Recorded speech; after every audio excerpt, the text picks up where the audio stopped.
Storytelling was a really interesting challenge for us. You know, we set out from the beginning to say that we wanted to do more story. We wanted to have a stronger RPG element to the action RPG genre. And what we found was that the just general tone of the game didn't lend itself to that well. Diablo 3 as an action game is a very, very fast-paced one. The player's natural instinct is to click on anything that moves or anything that doesn't move, anything at all, until it either explodes in blood or treasure.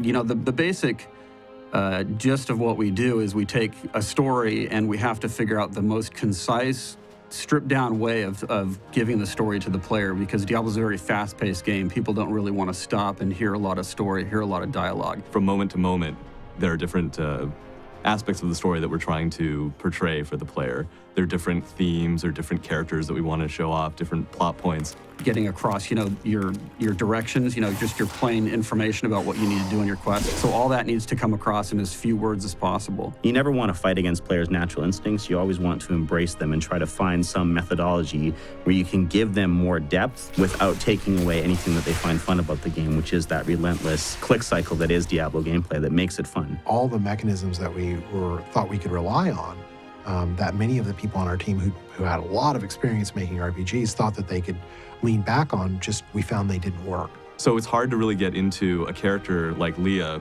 using traditional methods, which is like having conversations with her, reading about her. And so what we've really tried to do then is use kind of action storytelling techniques. Like conversations on the go, where people will talk to you and will explain things, but they'll do it as you walk through the world. You will chat with your friends, your followers, and quest givers as you go. And doing that has allowed people to experience the story without slowing down their natural instincts. Magda knows where the next piece is. You must go and help our friend retrieve the sword piece. You go through the world and you click on lots of monsters, you get lots of loot, and you want to keep doing it. You don't want to stop and hear what Joe Barkeep has to say about the local life. We try to tell the story of the game through something happening. So instead of this guy talking to you about something, you'll just encounter him and you'll fight him, and somehow we'll reveal what is happening during that fight. We'll give you bits of information. Characters that we put in the world with you who will comment on things, so we can have just as much story, but be able to deliver it in a way that players can hear it while they're not breaking kind of the flow of what they want to do. Let's have Leah be involved in this thing. Let's bring her along for the ride and have her do something during your experience. I still can't fully control it. A lot of the story also is about kind of the relationship between you and her. And basically through that relationship, you can find out more about this character who's really central to our story. We leaned on those things as our primary storytelling mechanisms, things that can occur while the action is going on. We don't want to stop the players. We want them to basically be able to experience the story kind of at their own pace. Your mother's secrets are here. People said she was a witch, but I never believed it. And then we'll boil it down a little bit more. We'll come up with cool events that have their own little story within that big story. And they are one-shot things where you'll, maybe run across a beleaguered farmer whose farm has been taken over by demons, and he wants you to clear out his farm. People you run into in the wild that just have, something to say to you or something to sell to you. We put all that kind of stuff in, or interesting monsters that may have their own little story. Iron saber, tearing the flesh from your bones. These are like ways of kind of fleshing out the world and making it feel like it's not just a whole bunch of just random creatures attacking you. It feels really nice. It feels like there's a little bit of rhyme or reason to what's going on in the world. Keep your distance from him. This burden is mine to bear. And then we still lean on things that you'd see in a normal role-playing game. There's lots of characters to talk to in town. Extra conversations with NPCs to get more information about what's going on in the world. Or just the area itself that you go into will tell a story. We can support that a lot with the art, to where we're not telling a story, you're kind of surrounded by it in the environment. We try to support story with art constantly. You just run into an area, you see a bunch of bodies strewn around, there's a bunch of damage. Obviously something took place here. My lord, the prisoner is ready, as you requested. We have the concept of lore books. Lore books are things that you can find in the world that give little tidbits of history, quotes from famous characters. My name is Latdanan, and I'm cursed. Once the captain of King the Oryx army. You don't need to do them, but if you're really interested in story, and there's a good percentage of people who are, then they'll find that there's all these layers of depth in the story that they can dive into if they're really interested. We explore a lot more of the world. It's not just that we see more areas and new areas. We also have a lot more depth in the world. That sort of depth, I think we open a lot of doors for people who are interested to learn more about Sanctuary and its denizens, about the other cultures. There's something that's really important to the storyline. We will make sure it's conveyed to you in different ways. A person on the street might kind of echo a part of that story. You might get a lore book that also says the same thing. And as well, we, I think, ask some questions that are interesting that we don't even answer in the game. So we leave people with this curiosity to explore more of the world. The implementation is kind of like putting together a big puzzle.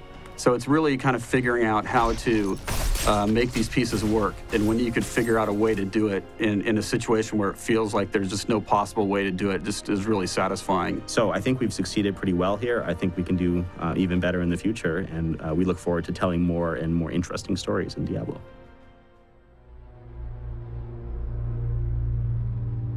What we tried to provide in D3 was like that awesome random experience, the ultimate replayability. This thing, you can go on and on forever.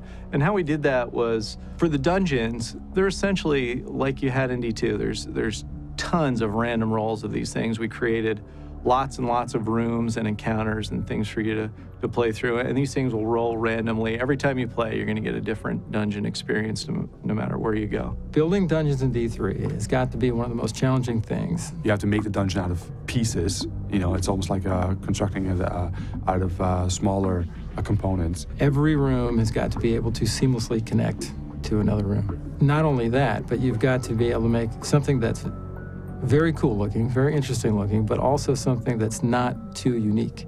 It's been very challenging to put in little set pieces like in dungeons if we're going to have dungeon stuff happen, or really minor things happen in dungeons because of the randomness of it. And within that, we might have a little story element. But because it's random, we can't have that story element connected to any other thing in the game.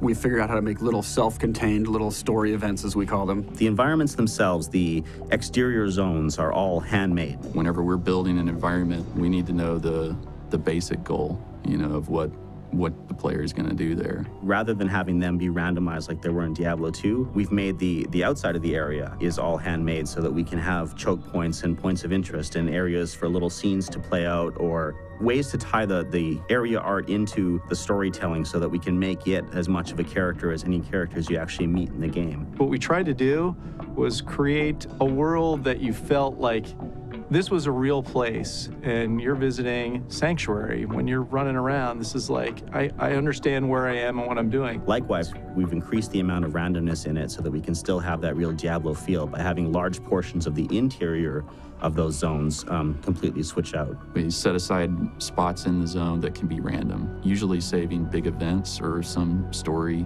plots for those areas. So wherever you go, even though it's the same edges, all the stuff that happens in the middle is all random. You could play this thing like, you know, hundreds, thousands of times, and you're always going to get a different cool experience.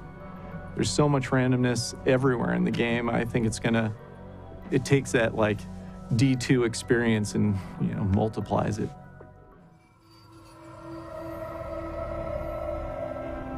It was very important early on to say, you know what, let's make a game that has all the great things from D2. It feels moody and it feels scary and it is frightening. Diablo is such a fast-paced game that we have to constantly provide new experiences and changing the mood. The top priority is gameplay first, right?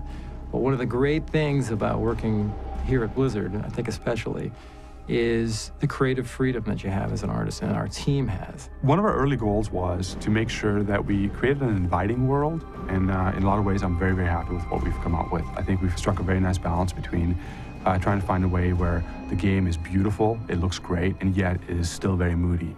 Wherever we can, we try to make sure that there are ups and downs in the lighting and the mood. The idea is to create sort of a roller coaster ride. And one of the ways that we could do that was by varying the color. When you add a lot of color, you can really evoke a lot of mood, but it also changes the pace so that you're not always in the same thing all the time, and it keeps it interesting. But it does change within the game itself, meaning there's areas where we take it down a little bit, there's areas where we pop it up a little bit again. When I first started working on the project, we tried to go for dark in the sense that we make everything very gritty and dirty. There's oftentimes a misconception where people feel like, well, if you want a moody game, you just, you desaturate, you make it more gray or more brown.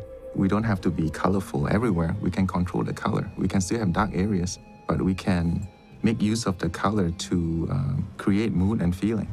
So if you walk into a certain dungeon and it's very red, you're automatically going to feel like, uh-oh, hey, this has a sinister feeling to it. And our hope is that when you play the game, that you will fall in love with it. You will fall in love with not just the game itself, the look, the feel, and then ultimately how it made you feel.